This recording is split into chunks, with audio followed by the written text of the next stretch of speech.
Hello, and welcome back to another episode of Our Home Ground, where the women's game feels personal and powerful. We are certainly back in the swing of things, and I could not be happier to be back doing this, delving into the global game of soccer and doing research and recording these episodes is one of my favorite parts of every week. And so I'm just so happy to be here and it brings me so much joy. I'm so thankful to those of you who tune in week after week or just pop in for 1 week at a time. I hope you are getting, some amount of joy out of this as well because that's what it's all about. On that note, this week's episode is one that I'm actually really not very excited to be recording, and I think you'll quickly understand why. We will be talking about the Epstein files today and how they are now directly related to the women's game. I won't be talking about any of the ridiculously horrific things in any sort of particularity or specificity, but we will be talking about the Epstein files and how they're now directly related to the women's game, and that feels really crazy to me. I think this is a really, really important conversation to have, though I will say I do feel a little bit uncomfortable having it. I think as I've sort of crafted what I want this episode to look like, I've been really nervous to say the wrong thing or not do it right or whatever. But I think it's an important moment and I think it needs to be talked about, and sort of my broader message of this episode is that I want other people to be talking about it. And so then I have to be willing to do that myself. So, if you came to this week's episode for sort of escape from the real world, and just wanted to focus on sort of women's soccer outside of all of the insane, horrific, disgusting things that are happening in the world, then sorry, that's not gonna happen in this episode. And if you need to just skip this episode and not listen to it and come back next week or go listen to an episode from a different week, totally understood. It's important to stay engaged and informed, but it's also equally as important to protect our own mental health and figure out a way for us to each get out of bed in the morning. And some days that feels easier than others, especially in this world that we live in. So if you need to protect yourself and not listen, fine. Like I said, I'm going to stay as general as possible. I'm not going to get into any of the horrifically disgusting details. I don't know that those are specifically relevant to this conversation that we're going to have today, but just want to sort of put that warning out from the beginning. So let's get into it.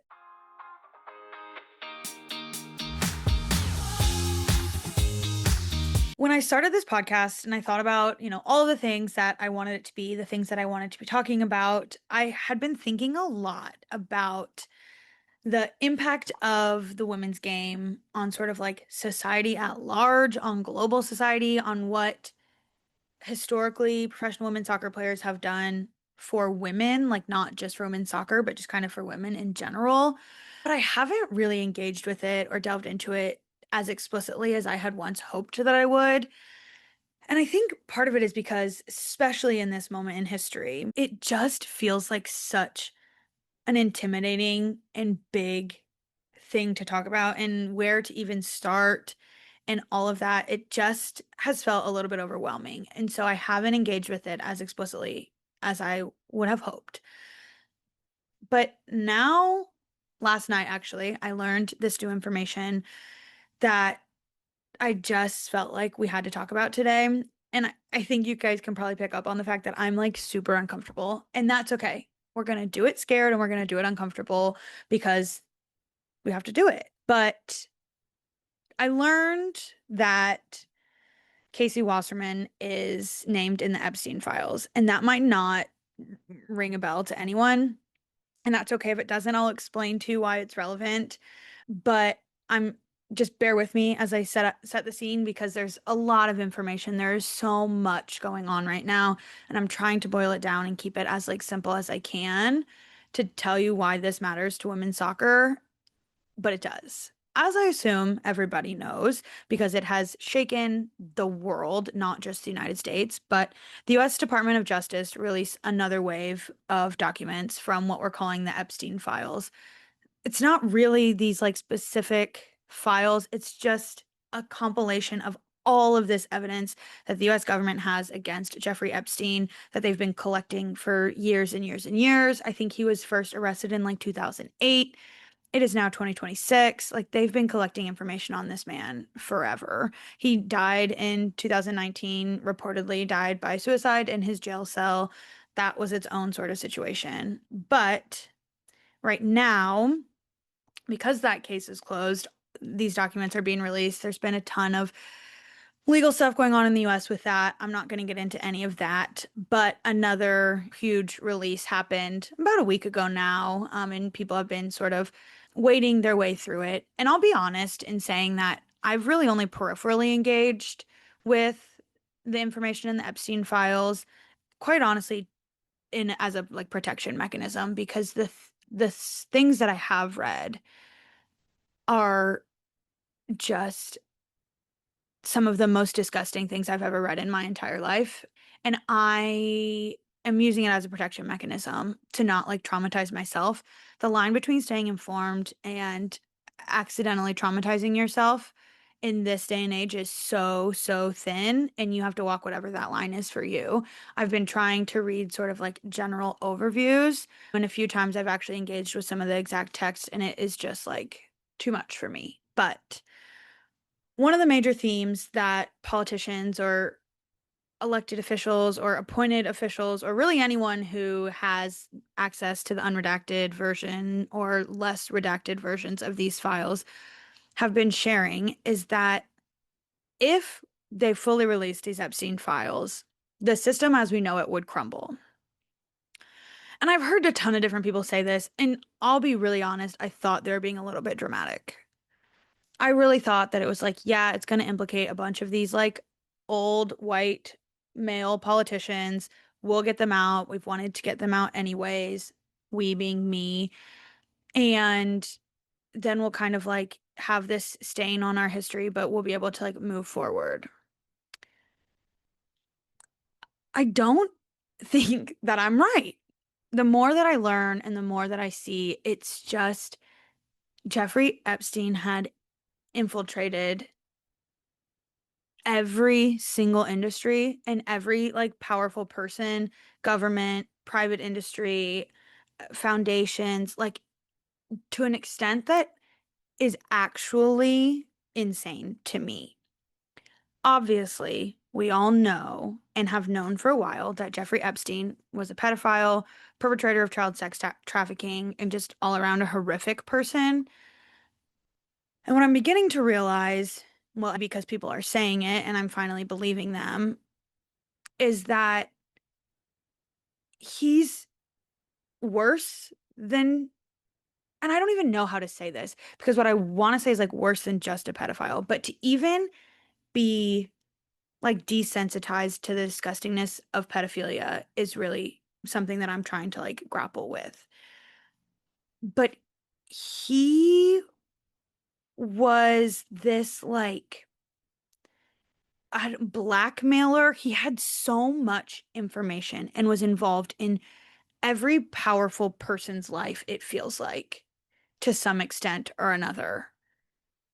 And it's just actually blowing my mind.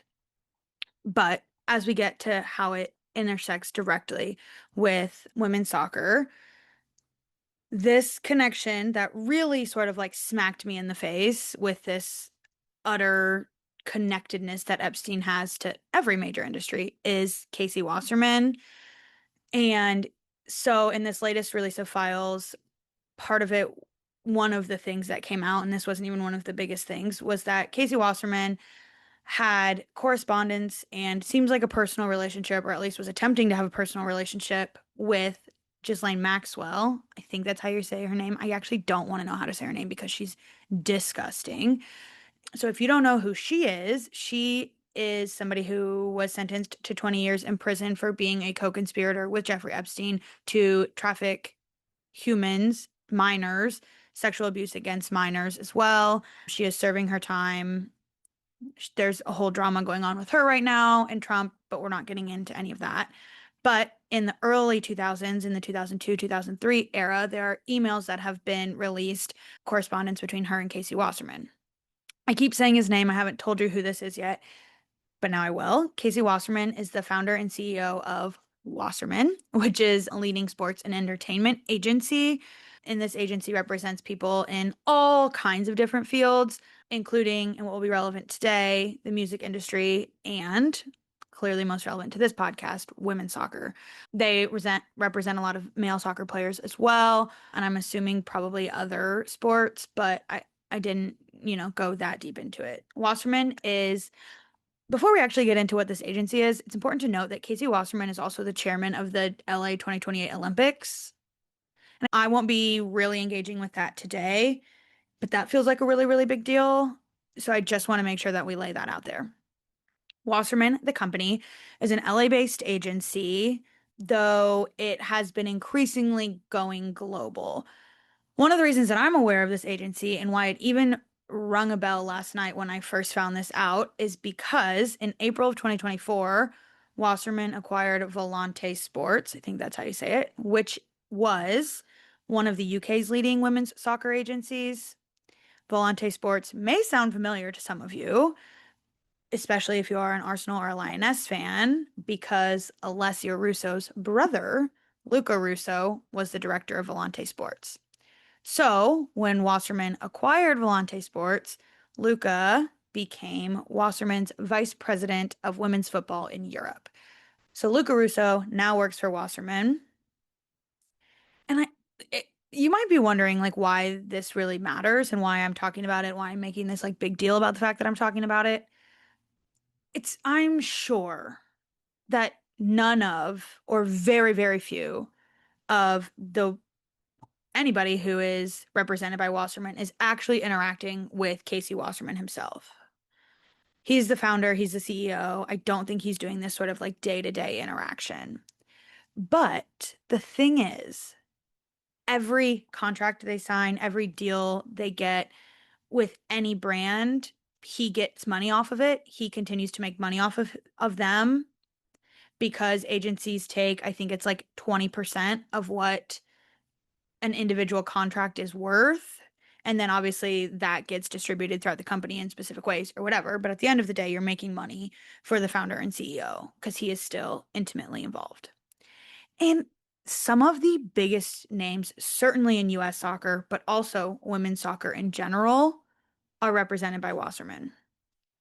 I will run through a list of these people just so you can understand how many big players. So just from the US women's national team, and this isn't even all of them, Lindsay Heaps, Naomi Girma, Sophia Wilson, Emily Fox, Olivia Moultrie, Jenna Neiswanger, Claire Hutton, all represented by Wasserman. Emma Sears, also represented by Wasserman. Raylan Turner, also represented by Wasserman. That's just to start there. Then, if we look at some of the WSL players who got acquired when they took over Luca Russo's company, Alessia Russo, Leah Galton, Anna Patton, Lucy Staniforth. They also acquired a Spanish agency, and in doing so acquired Mariana Caldente, Claudia Pina, Catacoy. There's somebody else who I put on my list who should be higher up in the U.S. Women's National Team is Lily Reel, and WSL Rookie of the Year for 2025. Like, when I'm telling you some of the biggest names currently in women's soccer, they also represent, and I'm just going to say four of these names of retired players. They're still posting about them, so I'm assuming they're still representing them in some capacity. Obviously, it's different now that they're retired, but Megan Rapinoe, Alex Morgan, Tobin Heath, Heather O'Reilly. Like, these are some of the biggest names in women's soccer represented by an agency who is run by somebody who's named in the Epstein files. And I think the reason that I find this relevant, the reason I learned about it was because two people spoke out about this. Way more than two people. Two people who are on my radar spoke out because they are also represented by Wasserman. That is Chapel Roan and Chelsea Cutler. I'm not a Chelsea Cutler fan in general. Lots of my friends are, so one of them reposted her statement. That's actually how I found out about it. Then when I Googled it, because I was like, Wasserman, I'm like, that sounds so familiar. It's because I knew of it because of Luca Russo and all of that. Chapel Roan and Chelsea Cutler have both put out statements on their social media and have cut ties with Wasserman. They are no longer represented by Wasserman. They both spoke out about how at this time it's so important to use your voice as an artist. You get to choose who represents you, and they are choosing to not be represented by somebody who's named in the Epstein files. We can't do everything, we can't change the whole world, but we can decide like what we're a part of and what we represent and who represents us. And so they have both dropped Wasserman and are no longer represented by that agency. And as somebody who grew up as a U.S. Women's National Team fan from like 2014 or so, I was like 17 when I started at least loosely paying attention to the U.S. Women's National Team. I have become very accustomed to women's soccer players being at the forefront of doing what is right in situations like this. Those of you who might not know historically some of the things that the U.S. Women's National Team has done, I will run through just a couple of examples. So Megan Rapinoe knelt during the national anthem in solidarity with Colin Kaepernick in, I think it was like 2016, 2017 era, I think was the height of those kinds of things. She was the first white player to kneel in solidarity with him, is my understanding. She has continued to be super vocal about her support of Colin Kaepernick and what he did. She's vocal about everything. She's Megan Rapinoe. So there's that. She actually stopped getting called up to the U.S. Women's National Team by Jill Ellis for doing that. So keep that in mind. Like she risked a lot to do that, as she should. I think she was absolutely right to do it, but it wasn't without a cost. I'm thinking of the U.S. Women's National Team coming out to warm up for one of their games with their shirts on inside out because they were actively suing their federation and they didn't want to be representing that. U.S. Soccer then capitalized on that and sold t-shirts that you could just see because when they came out with their warm-up shirts on inside out, you could only see the outline of the crest, the like stitching, and then the 4 stars, which was such a flex, by the way. But U.S. Soccer ended up selling those t-shirts. So you could like buy them from U.S. Soccer, but they were suing their federation for equal pay. You'll remember that they did achieve equal pay. All World Cup money between the men and the women gets pooled together and then split evenly amongst the players. So that happened in the night 2018, 2019. I think it was finally finalized in like 2022. Kristen Press, Sam Mewis being two of the people, Megan Rapinoe, Alex Morgan, were sort of the like media faces of it. Sam and Kristen Press were two of the people who were doing a lot of the like behind the scenes work, among others. Players like Becky Sauerbrunn and Sam Mewis continuing to use their platforms to argue for LGBTQ plus rights, especially really strongly for trans women's rights, for safe and accessible reproductive health care for all women across the United States, especially as it affects women who are playing soccer, but they also understand this like broader context of it's for all women, and their condemnation of current ICE practices in the US. They did a live recording after a recent US Women's National Team friendly in January, and before they even started, they like took a moment to say what's happening with ICE is so wrong. I couldn't agree more with them. All of these examples to say that I'm used to women's soccer players being at the forefront of these kinds of issues. And so I'm wondering in this moment, as we have this new sort of generation of U.S. Women's National Team players who some of them came up through the ranks looking up to players like Megan Rapinoe and Alex Morgan and Heather O'Reilly and like these kinds of players. I'm wondering how they're going to respond, and honestly, if they're going to respond. Because, like I said, everything that these women are doing is making money for Casey Wasserman. I was trying to think about like what my ideal response would be from them, and I genuinely don't know. Do I want them to completely like turn away like Chaperone and Chelsea Cutler? Like, I don't know that that is what I want from them. And this is a really, really complex situation. Like, I understand that because women's soccer players, as we often talk about, don't make as much money as the men. They don't have just sort of like millions of dollars to just like sit on. They need these brand deals. They need people who are getting them the best deals and all of that. So, like, dropping your agency is a really difficult thing to do.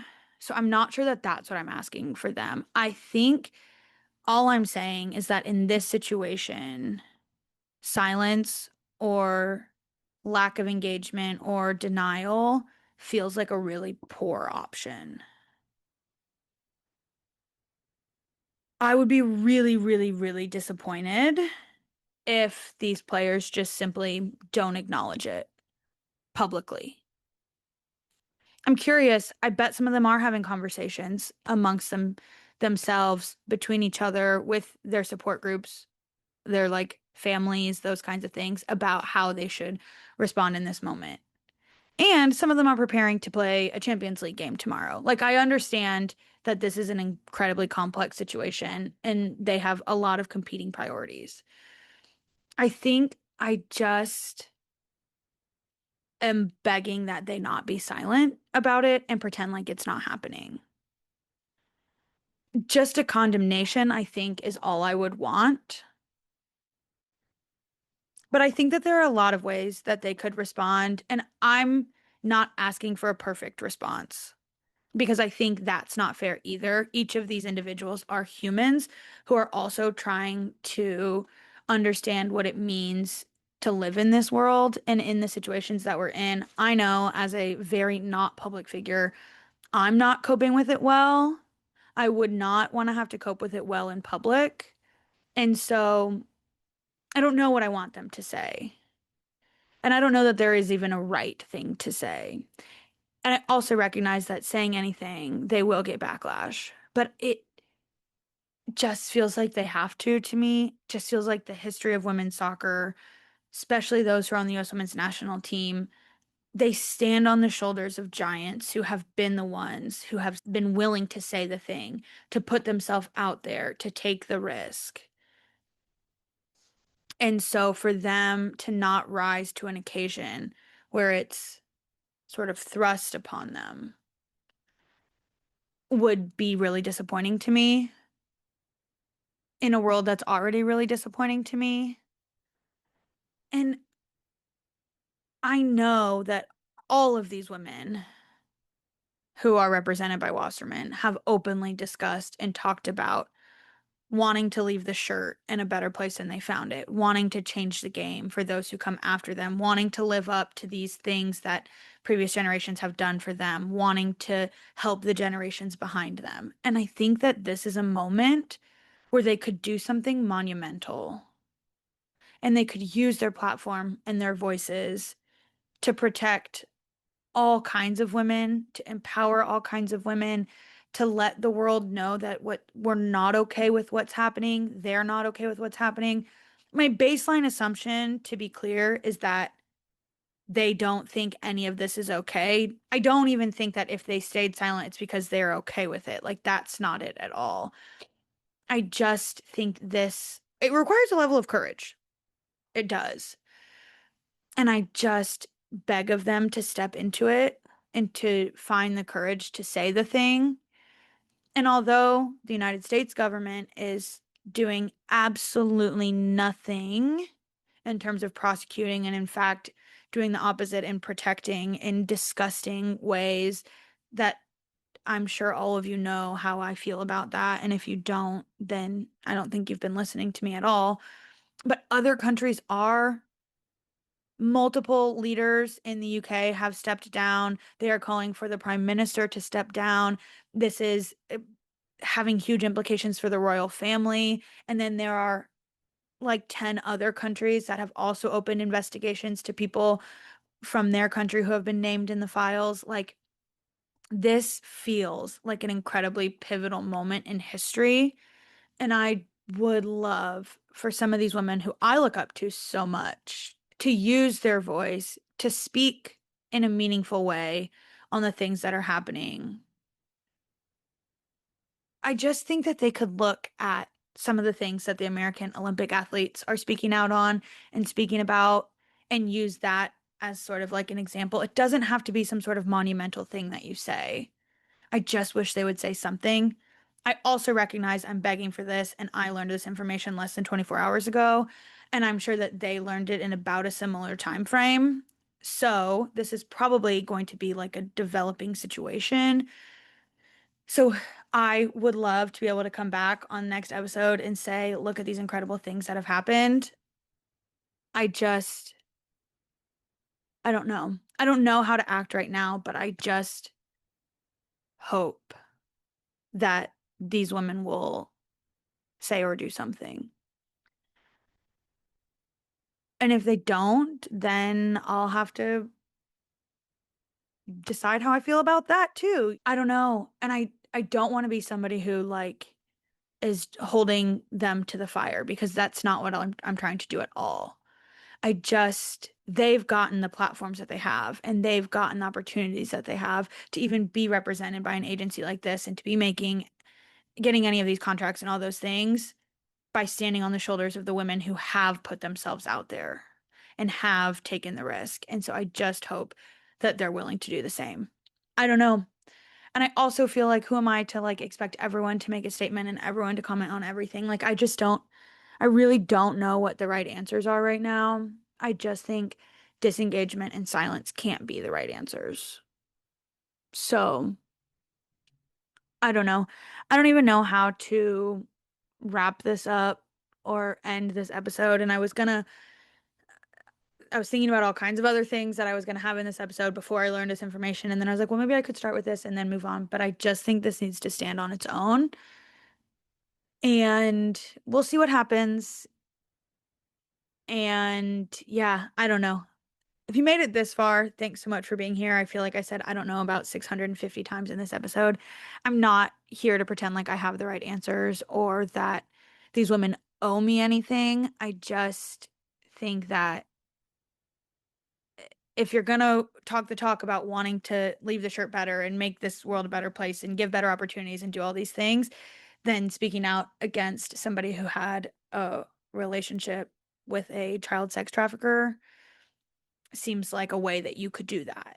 And so I just hope that they sort of, put their money where their mouth is kind of thing, or put their mouth where their own mouth is. I don't know. I don't know. I don't know. I don't know. But thank you so much for being here. I know I already said that, but I am so thankful that you guys are here every week. This is a hard moment, but if we stick together, remember the good in each other, and do our best to use each of our voices in whatever way we can, then I really do believe that we'll make it through, no matter what crumbles or what changes we have to make in this world that we've built.